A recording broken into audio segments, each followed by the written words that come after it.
और आज नव्य, भव्य और दिव्य अयोध्या को देख करके भी हर व्यक्ति अभिभूत है।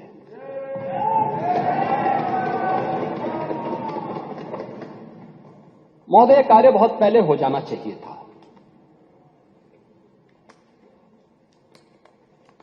हम मानते हैं मंदिर का विवाद न्यायालय में था,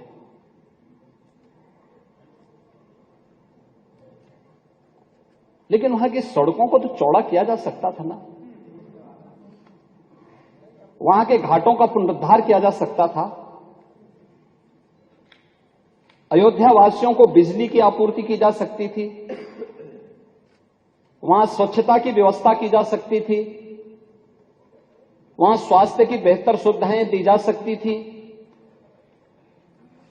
वहां एयरपोर्ट बनाया जा सकता था।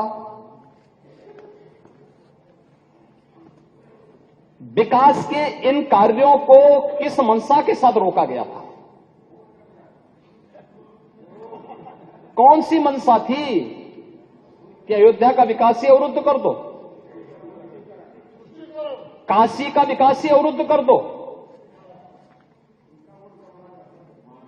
मथुरा वृंदावन के विकास को ही अवरुद्ध कर दो? महोदय, ये तो मुद्दा नियत का है।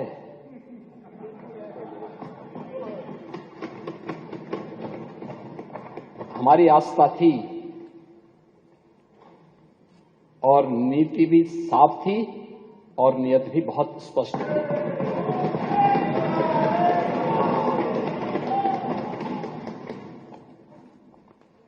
हमने बिना रुके, बिना डिगे, बिना झुके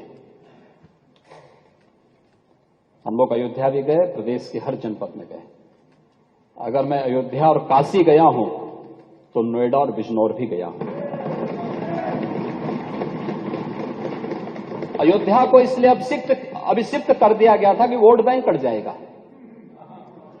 और नोएडा और बिजनौर इसलिए लोग नहीं जाते थे कि वहां से जाने पे कुर्सी से उतर जाएंगे। और आज नव्य, भव्य और दिव्य अयोध्या को देख करके भी हर व्यक्ति अभिभूत है।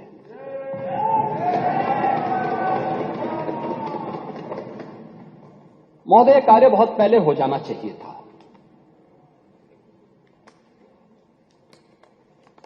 हम मानते हैं मंदिर का विवाद न्यायालय में था,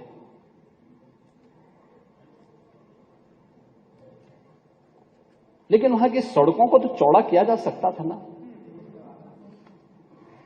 वहां के घाटों का पुनरुद्धार किया जा सकता था, अयोध्या वासियों को बिजली की आपूर्ति की जा सकती थी, वहां स्वच्छता की व्यवस्था की जा सकती थी, वहां स्वास्थ्य की बेहतर सुविधाएं दी जा सकती थी, वहां एयरपोर्ट बनाया जा सकता था। विकास के इन कार्यों को किस मंशा के साथ रोका गया था? कौन सी मंशा थी कि अयोध्या का विकास ही अवरुद्ध कर दो, काशी का विकास ही अवरुद्ध कर दो, मथुरा वृंदावन के विकास को ही अवरुद्ध कर दो?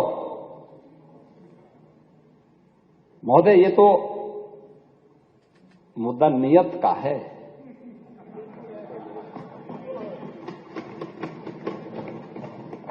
हमारी आस्था थी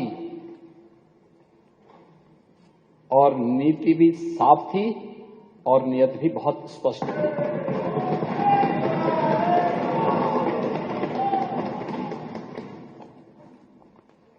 हमने बिना रुके, बिना डिगे, बिना झुके हम लोग अयोध्या भी गए, प्रदेश के हर जनपद में गए। अगर मैं अयोध्या और काशी गया हूं तो नोएडा और बिजनौर भी गया हूं। अयोध्या को इसलिए अभिषिक्त कर दिया गया था कि वोट बैंक कट जाएगा,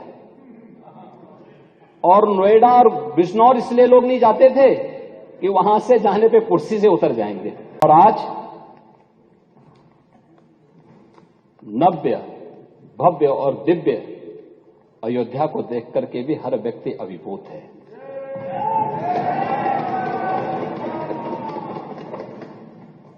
महोदय, कार्य बहुत पहले हो जाना चाहिए था।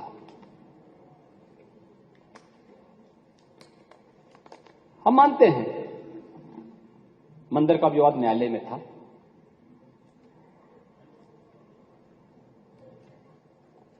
लेकिन वहां की सड़कों को तो चौड़ा किया जा सकता था ना, वहां के घाटों का पुनरुद्धार किया जा सकता था, अयोध्या वासियों को बिजली की आपूर्ति की जा सकती थी, वहां स्वच्छता की व्यवस्था की जा सकती थी, वहां स्वास्थ्य की बेहतर सुविधाएं दी जा सकती थी, वहां एयरपोर्ट बनाया जा सकता था। विकास के इन कार्यों को किस मंशा के साथ रोका गया था? कौन सी मंशा थी कि अयोध्या का विकास ही अवरुद्ध कर दो, काशी का विकास ही अवरुद्ध कर दो, मथुरा वृंदावन के विकास को ही अवरुद्ध कर दो? महोदय, ये तो मुद्दा नियत का है।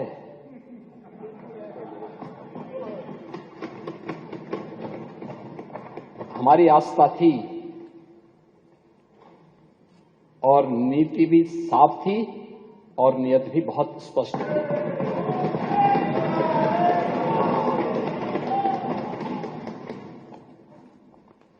हमने बिना रुके, बिना डिगे, बिना झुके हम लोग अयोध्या भी गए, प्रदेश के हर जनपद में गए। अगर मैं अयोध्या और काशी गया हूं तो नोएडा और बिजनौर भी गया हूं। अयोध्या को इसलिए अभिषिक्त कर दिया गया था कि वोट बैंक कट जाएगा, और नोएडा और बिजनौर इसलिए लोग नहीं जाते थे कि वहां से जाने पे कुर्सी से उतर जाएंगे। और आज नव्य, भव्य और दिव्य अयोध्या को देख करके भी हर व्यक्ति अभिभूत है।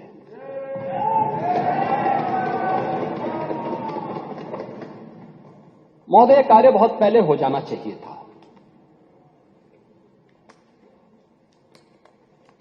हम मानते हैं मंदिर का विवाद न्यायालय में था,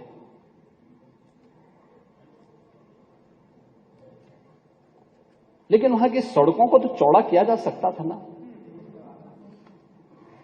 वहां के घाटों का पुनरुद्धार किया जा सकता था,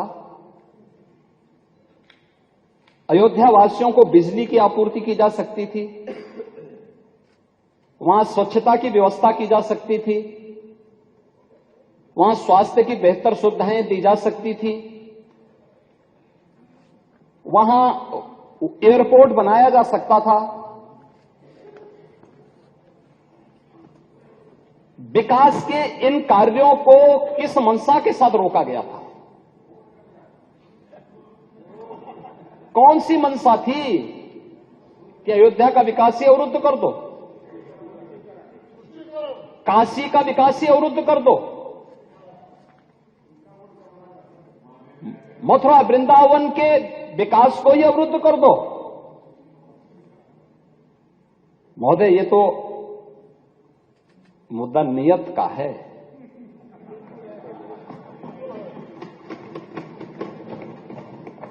हमारी आस्था थी और नीति भी साफ थी और नियत भी बहुत स्पष्ट थी।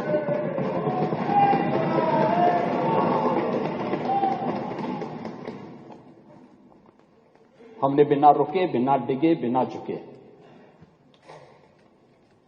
हम लोग अयोध्या भी गए, प्रदेश के हर जनपद में गए। अगर मैं अयोध्या और काशी गया हूं तो नोएडा और बिजनौर भी गया हूं।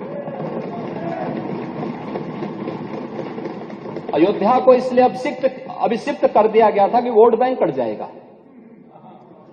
और नोएडा और बिजनौर इसलिए लोग नहीं जाते थे कि वहां से जाने पे कुर्सी से उतर जाएंगे।